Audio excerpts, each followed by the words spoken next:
Najčešće pitanje koje sebi postavljate je kada je pravo vreme da započnete svoju baštu. A najčešće pitanje koje meni postavljate u učionici je da li sam zakasnio ili da li sam zakasnila. Program Trag biljke je kontinuitet, a turnusi su vam frakciona setva jedne iste kulture kako biste imali uvek veliku količinu sveže hrane. A pored vegetacionih turnusa postoje i sortni turnusi koji vam daju dodatnu šansu da uđete u organizaciju svoje bašte onda kada ste vi za to spremni. I zato na vaše pitanje da li je kasno da započnem svoju baštu, moj odgovor je da nikada nije kasno. Sam program Trag biljke sastoji se od jako mnogo sortnih i vegetacionih turnusa i uopšte nije važno da li ćete ući sa prvim turnusom ili trećim. Bitno je da ćete na kraju sezone svi imati veliku količinu hrane. Ukoliko uđete sa trećim turnusom, a recimo ne možete da proizvedete neke kulture kao što je paradajz, ako uđete u julu, vi možete da pojačate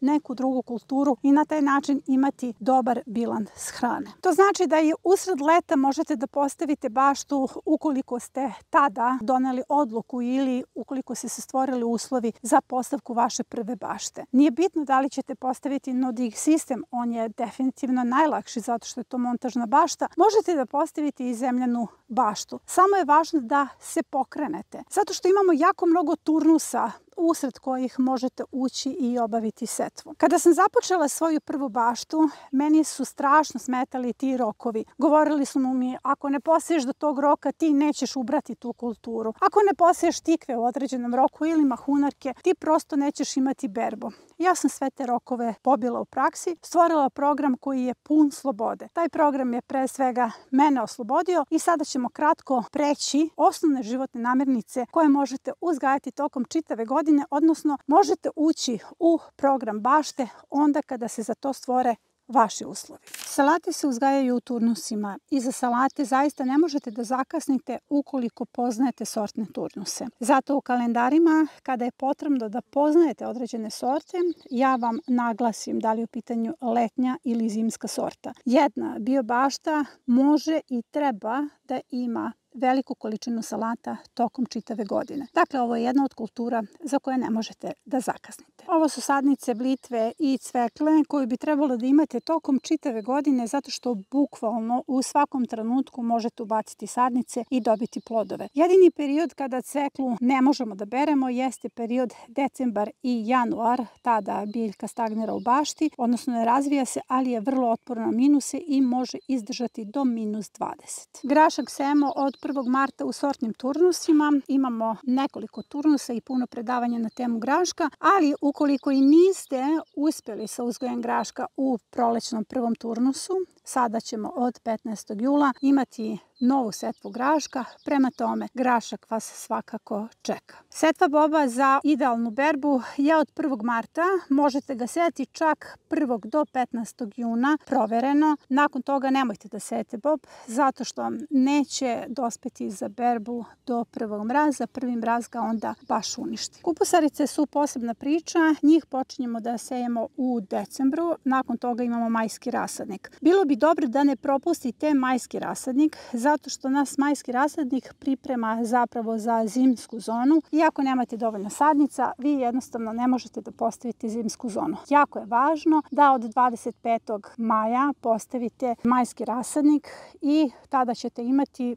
veliku količinu sadnica jer je mnogo veća količina sadnica u maju nego u decembru za pojedine kulture i zaista treba zimsku baštu napuniti kupusaricama. Patliđan, paradajz, paprike možete da ubacujete u svoju baštu do 15. juna za obilnu berbu. Ja sam probala da ubacujem ove kulture i od 1. jula pa čak i 15. jula. Imala sam berbu, ali biljka nije dala svoj pun kapacitet. Dakle, do 15. jula slobodno ubacujte ove glavne kulture. Popravni ispit za kupusarice je rotkvalent, ali tu ne možete sve kupusarice da uzgojite, već samo kelerabu. Keleraba ide zajedno sa rotkvama u zimsku zonu. Zona brzog uzgoja označena u vašim kalendarima kao BU zona i to je zapravo skup biljaka koje tada sejemo u direktnoj setvi na kontinentu od 1. marta. Rok za setvu brzog uzgoja je 15. april, jer u okviru samog brzog uzgoja spadaju sledeće kulture: spanać, rukola, rotkvice, mladi luk, salata, grašak, eventualno bob. Mada nam je grašak top 1 od mahunarki za brzi uzgoj. 15. april je rok za postavku brzog uzgoja, odnosno taj krajnji rok. Mada smo grašak sejali i kasnije sa određenim turnusima, kao što je čudo Amerike. Ali ako i niste postavili taj prolećni brzi uzgoj, vi ćete postaviti jesenji brzi uzgoj, jer od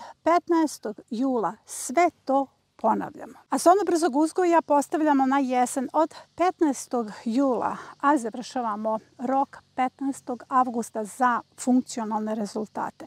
Imate mesec dana za setvu. Kad sam započela svoju baštu, ono što me najviše nerviralo jeste rok za sadnju krompira. Jer stalno su mi govorili, postoji rok kada se sadi krompir da bi imala optimalne rezultate. I te sam rokove pobila. I kažem vam pouzdano da krompir možete da sadite u svako doba godine, počeši od 20. marta za kontinent, pa sve do 1. avgusta, čak za mladu berbu, zato što taj od 1. avgusta vadimo mnogo kasnije. Krompir čak može kao ozima kultura da se ubaci u baštu, zato što vama krompir i niče u bašti ako ga ne izvadite. Znači, to je kultura koja može da izdrži niske temperature. Za mladu berbu možete uvek da imate nekoliko grmova. Jedino ukoliko želite da ga skladištite, tada je potrebno ispoštovati neke rokove, jer mu je potrebno vreme da stvori onu samu koricu kako bi izdržao u skladištu nekoliko meseci. Kada su u pitanju mahunarke, visoke i niske, ovo su visoke boranije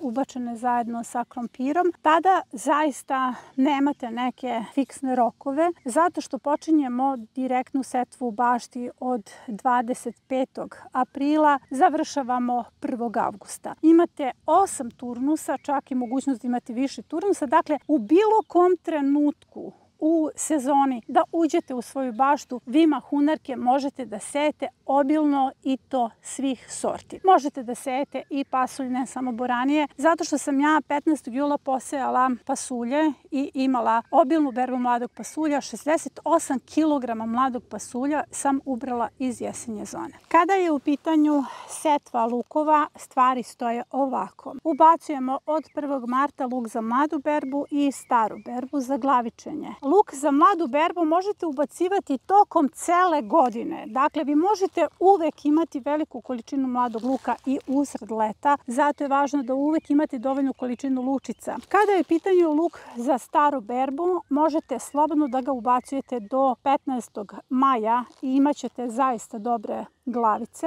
Samo je važno da ga obilno zalivate. Crni luk ubačen 1. marta u perma modele je zaista dobro napredovao, a sada ćemo pričati nešto o belom luku. Beli luk je jedna od kultura kod koje možete da zakasnite. Zapravo, iako pripada porodici lukova, razlikuje se potpuno po svojim potrebama. Rok za sadnju je 15. april, nakon toga i ne pokušavajte da ga posadite zato što ili neće niknuti ili će vas nervirati njegovo neujednačeno nicanje. Zato imate na jesen mogućnost da posadite ozimi luk malo ranije, tako da ćete ujedno imati i mladu berbu. Što se setve mrkve tiče, na kontinentu počinjemo čak 1. februara setvu mrkve zato što se njeno seme stratifikuje i jako dobro podnosi niske temperature. Zbog toga je sejemo do 15. maja najkasnije uz obilno zalivanje, zato što njeno seme ne podnosi visoke temperature. Ali postoji dobra vest, ponavljamo setvu mrkve u jesenjoj zoni, sorta Šantenej, koja vrlo brzo za nekih 65 dana dospeva za berbu. Tako da ono što niste uradili sada, uradit ćete na jesen. Ovo je kukuruz koji posejan 10. maja, u pitanju je kukuruz na travi i kukuruz je takođe sejemo u turnusima, tako da imate jedan širok spektar ulaska u baštu sa kukurusima. Počinjemo 10. aprila, na otvornom polju 20. aprila, a završavamo 20. juna.